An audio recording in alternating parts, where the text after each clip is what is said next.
Breaking tonight, the president and his team, his campaign, have filed a lawsuit in Wisconsin in his personal capacity. That is in addition to the very strong suit that was filed yesterday. Joining us now with more and updating us on everything is Kayleigh McEnany.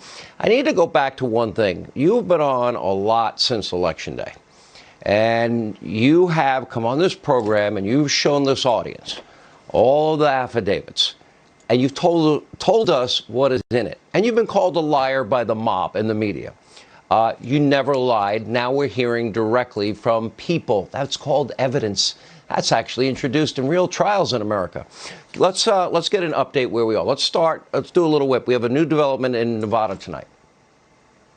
Yeah, very important, Sean. You've hit the most important case because you're exactly right. You know, we were told that these were blank affidavits in these binders. They weren't. They were under penalty of perjury. Then we were told, well, these people don't exist. Well, they do because we've heard from them on your show, these whistleblowers. Now tomorrow, it's the next step. This is the first lawsuit where you are going to hear from these voters under oath in a courtroom. We are allowed to bring cameras into this. So at 12 p.m. tomorrow in a Nevada courtroom, you will hear from these witnesses under oath.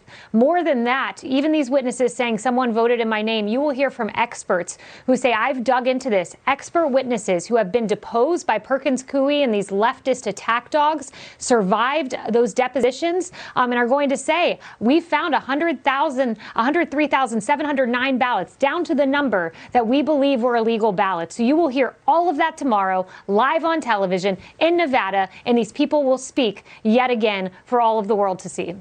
Ted Cruz was one Alan Dershowitz's best students at Harvard. He said it on this program.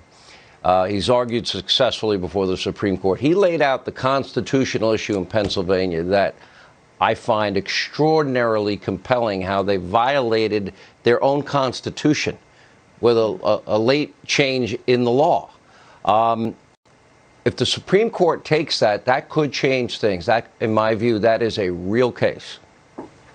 It's a big deal. Look, Ted Cruz is an expert litigator who's been involved in election litigation for a very long time, knows his stuff. The case he's referring to is from Congressman Mike Kelly. He succeeded on the merits at the Commonwealth level. This is the middle level court. Succeeded on the merits. It went up to the Nevada Supreme Court, which we know is 5-2 Democrat, who dismissed it. Pennsylvania but it's a court. lawsuit. That's exactly right. Pennsylvania court, I should say. But notably, they didn't dismiss it on the merits. They just said, oh, wait, you brought this too late. So they had no arguments on the merits. And Ted Cruz is exactly right. The Supreme Court should take this up. It could be a game changer. It's one of the best lawsuits out there outside of Nevada and our Wisconsin state suit. Well, I mean, if the court takes it, the Constitution is clear. This is a clear violation. That's what also makes the Wisconsin lawsuit yesterday in particular, I have not had time to review today's, such a strong case also. Yeah, that's exactly right. And these are clear violations of law. And in Pennsylvania, you have the Pennsylvania Constitution, which has these sacrosanct rules for absentee balloting. And the legislature just went around their own constitution without amending it. And then in Wisconsin, very clear, where Wisconsin says we have detailed procedures for absentee voting because we know mail-in voting is subject to fraud. And what did they do?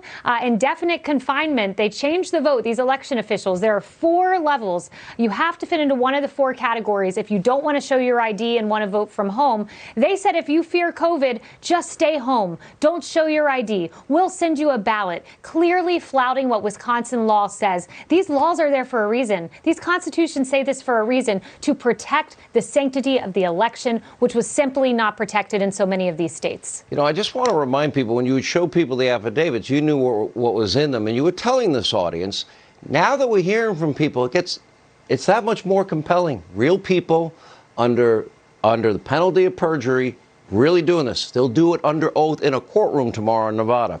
Kayleigh, you've been great. Thank you, as always, for the update. We appreciate it.